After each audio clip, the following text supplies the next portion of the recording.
If a man doth turn his eyes to a single phase of fortune, and meets ill usage at heaven's hands, 'tis hard no doubt, but still it can be borne. But I in countless troubles am involved. First, although I never sinned, my good name is gone, and this is a grief beyond the reality, if a man incurs blame for sins that are not his. Next, have the gods removed me from my native land, to dwell with men of barbarous ways, and reft of every friend, I am become a slave, though free by birth. For amongst barbarians all are slaves but one, and the last anchor that held my fortunes, the hope that my husband would return one day and rid me of my woes, is now no more, lost since the day he died. My mother too is dead, and I am called her murderess, unjustly it is true, but still that injustice is mine to bear. And she that was the glory of my house, my darling child, is growing old and grey, unwedded still. And those twin brethren, called the sons of Zeus, are now no more.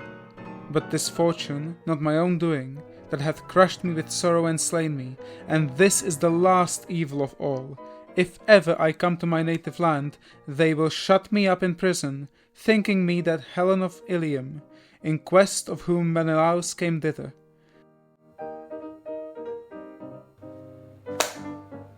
A month ago we read Homer's Iliad, an epic account of the first part of the Trojan War, allegedly fought over Helen speaking here. Now, this drama by Euripides is set 7 years after the war and sets out what could have happened to her. But is it worth reading? I'm Michael, let's find out together.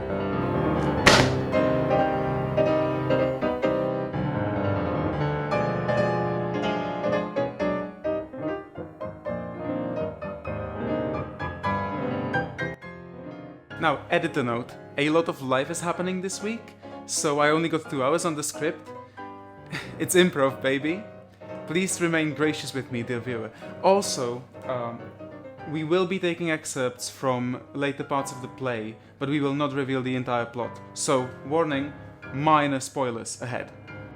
There are at least 3 different stories of the Trojan War.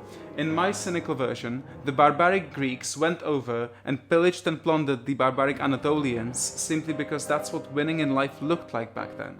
Now, in the classical myth, the Greeks went over on a noble quest to rescue Helen of Troy after she got abducted by the goddess Aphrodite and wed to Paris. Now, rivers of Greek blood ran down the shores over this question, so a lot is at stake. And Euripides comes in and asks, what if she's innocent? What if she never went to Troy at all?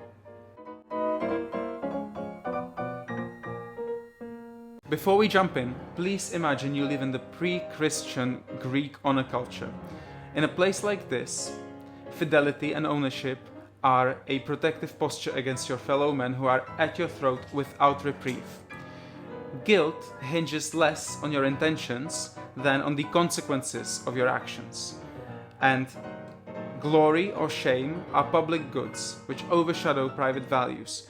We need to keep up the appearances. We say hello to Machiavelli here. This will be a link one day. Now, don't you modern phobes dare call this silly. In a barbaric culture, keeping up these appearances is a precondition of survival and certainly of thriving.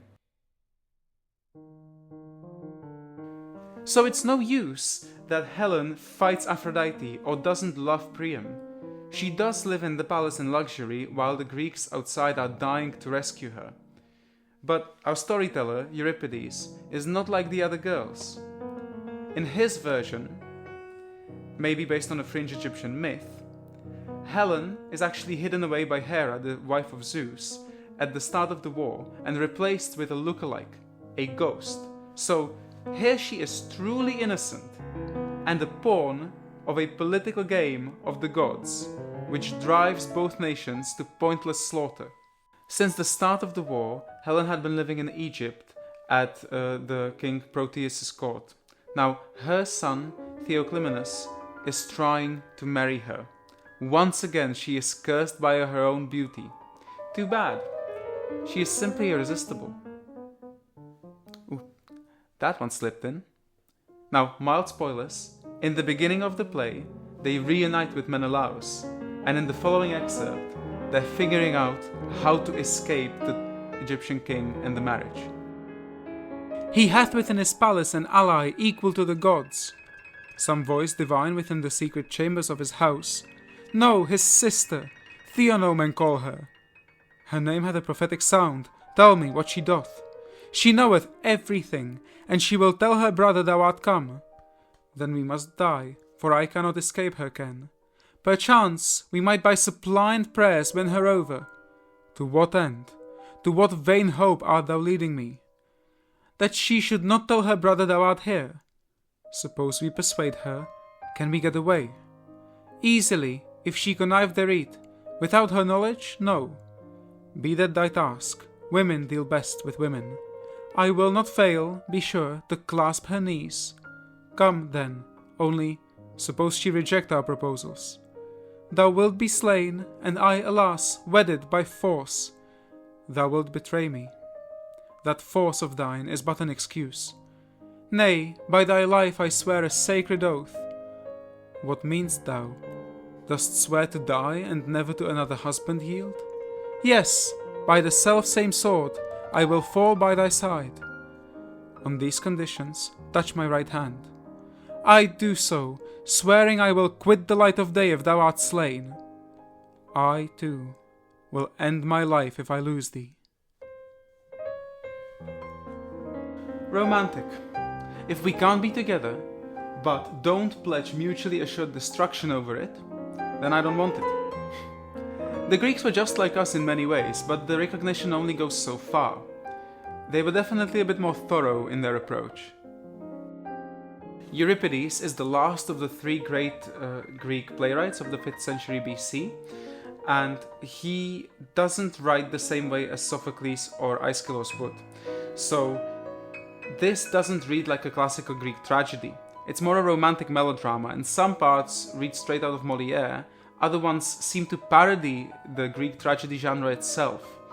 The plot relies more heavily on action and deception and the agency of the actors and their kind of rational thinking, rather than the fate set by the gods.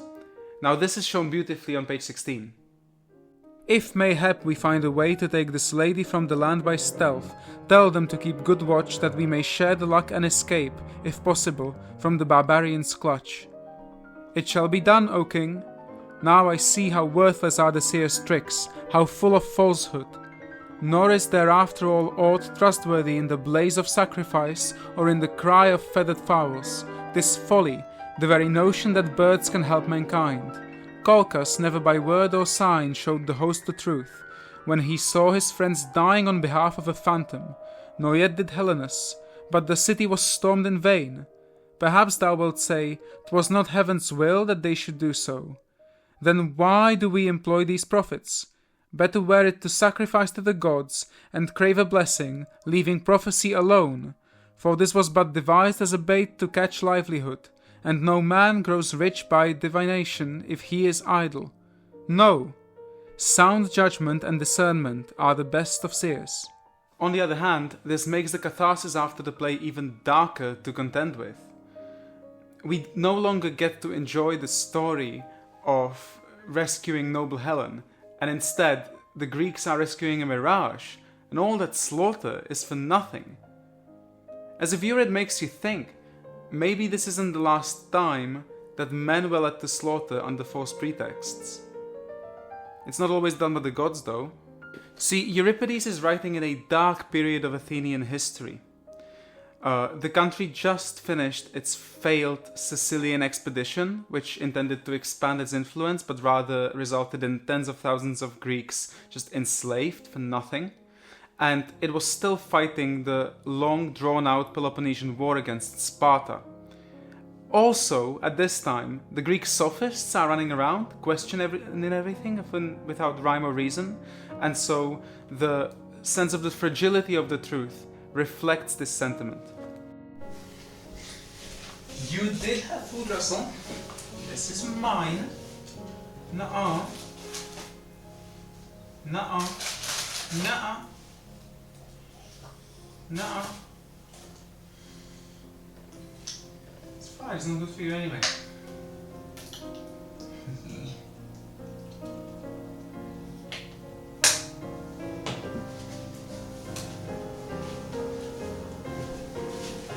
Another thing Euripides shifts is the role of the chorus. Earlier writers like Aeschylus would have the chorus take part in the story, they would advise the actors, they would become part of the plot. But Euripides has its chorus reflect on the story and comment on the events. Now this introduces a certain distance, and it allows us as the viewers drown in the remorse even more. In the following excerpt, the question is posed. Like, all you men who have been pushing for this, what have you got to show for it now? Thou, Helen, art the daughter of Zeus, for thy sire was the bird that nestled in Leda's bosom, and yet for all that art thou become a byword for wickedness, through the length and breadth of Hellas, as faithless, treacherous wife and godless woman. Nor can I tell what certainty is, whatever may pass for it amongst men. That which gods pronounce have I found true. O fools! All ye who try to win the meed of valour through war and serried ranks of chivalry, seeking thus to still this mortal coil in senselessness. For if bloody contests are to decide, there will never be any lack of strife in the towns of men. The maidens of the land of Priam left their bridal bowers, though arbitration might have put thy quarrel right, O Helen. And now Troy's sons are in Hades' keeping in the world below, and fire hath darted on her walls, as darts the flame of Zeus, and thou art bringing woe on woe to hapless sufferers in their misery. A monarchist can't resist adding that writing like Thucydides, Aristophanes or Plato laid a lot of the blame for the whole Peloponnesian War trainwreck at the feet of Athenian democracy itself, with its tendency of following demagogues and impulsive decision-making. But what do they know? I mean, we certainly can't think of any examples of nations that would be enthralled in forever pointless wars simply because of momentary passions. Has it not invariably been found that momentary passions or immediate interest have led nations into wars? Alright, we have to wrap up. I'm starting work at 8. My favorite passage comes when Menelaus reunites with his wife Helen and reassures her while listening to her story in a comforting, manly way. Now, the whole play is actually much more cheerful than I let on in the review, but I can't tell you more about that without major spoilers. What deity or fate tore thee from thy country then? Ah, my lord, 'twas Hermes, the son of Zeus, that brought and placed me by the banks of Nile. A miracle, who sent thee thither, a monstrous story. I wept, and still my eyes are wet with tears. 'Twas the wife of Zeus that ruined me, Hera. Wherefore should she afflict us twain?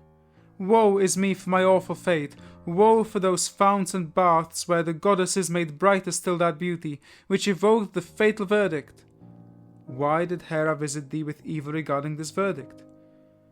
To wrest the promise of Cyprus? How now, say on. From Paris, to whom the goddesses pledged me, woe for thee. And so she brought me hither to Egypt, to my sorrow. Then she gave him a phantom in thy stead, as thou tellest me? And then began those woes of thine, ah mother, woe is me. What meanest thou? My mother is no more, my shameful marriage made her fix the noose about her neck. Ah me, is our daughter Hermione yet alive? Still unwed, childless still, she mourns my fatal marriage. O Paris, who didst utterly overthrow my home, here was thy ruin too, and theirs, those countless mail-clad Danae.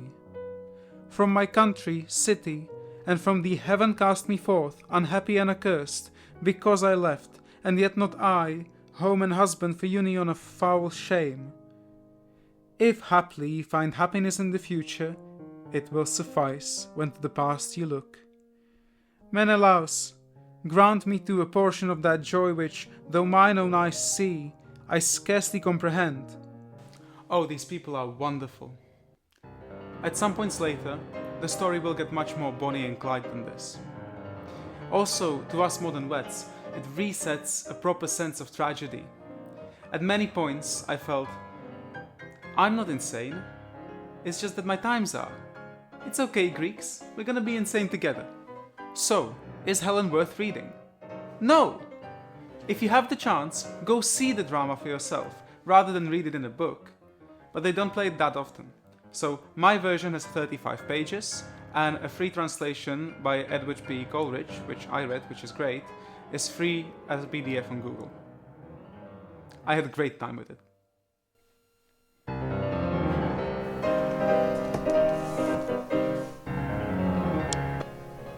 Thank you for watching the third episode. If you wish to contrast it with the original Greek myth, check out our first one on Homer's Iliad. If you'd rather take a break from stories, see the one on Aristotle's Nicomachean Ethics, or any other video on the channel, and then turn me off, pick up a book, and live your life. Right, I'm going to bed.